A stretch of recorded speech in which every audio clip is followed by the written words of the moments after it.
হারহিম করা পিলখানা শ্যুটআউট কাণ্ডের ২৪ ঘন্টা অতিক্রান্ত হয়ে গেলেও এখনও পর্যন্ত মূল অভিযুক্ত হারুন ও রোহিত কাউকেই গ্রেফতার করা সম্ভব হয়নি হাওড়া সিটি পুলিশের পক্ষ থেকে। তা নিয়ে এখনও পর্যন্ত জোরদার তল্লাশি অভিযান চালানো হচ্ছে হাওড়া সিটি পুলিশ ও গোয়েন্দা দপ্তরের পক্ষ থেকে। ইতিমধ্যে যে তথ্যটা এসে পৌঁছাচ্ছে তাতে হাওড়া সিটি পুলিশের পক্ষ থেকে কলকাতা বউবাজার অঞ্চল থেকে ৩ জনকে আটক করা হয়েছে এই খুনের ঘটনার সঙ্গে জড়িত থাকার সন্দেহে। যেটা তথ্য জানা যাচ্ছে পুলিশ সূত্রে যে খুন করার পরে হারুন বা রোহিত এই ৩ জনের সাহায্যেই ওই এলাকায় গা ঢাকা দিয়েছিল। পরবর্তীতে তারা কোথায় গেছে সেই তথ্য পাওয়ার জন্য পুলিশ তাদের জিজ্ঞাসাবাদ করছে। অন্যদিকে আজও থমথমে রয়েছে গোটা পিলখানা এলাকা। নতুন করে কোনো অপ্রীতিকর ঘটনা না ঘটে সেই কারণেই সকাল থেকেই পুলিশ পোস্টিং রয়েছে গোটা এলাকায়।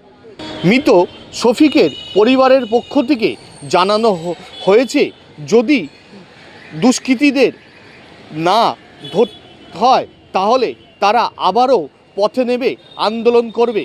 তবে আপাতত তারা পুলিশ বা প্রশাসনের ওপরেই ভরসা রাখছে।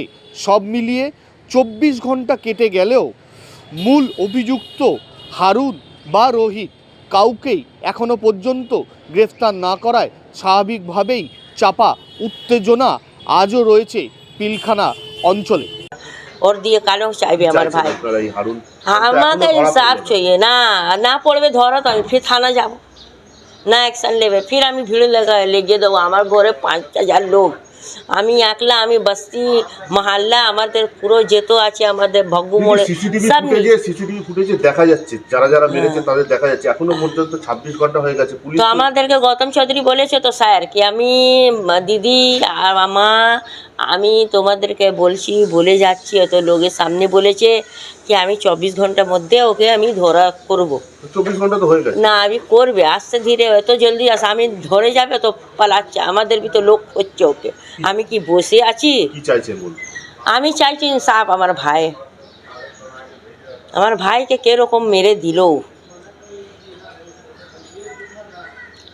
আমি খালি খুঁজছি ওকে আমি ভি খুঁজছি আমি বসে আছি আমি এত সহজ আছে ও দুসরা আমাদের ঘরে হাত দিয়েছে পুলিশের ছেলেকে মেরেছে।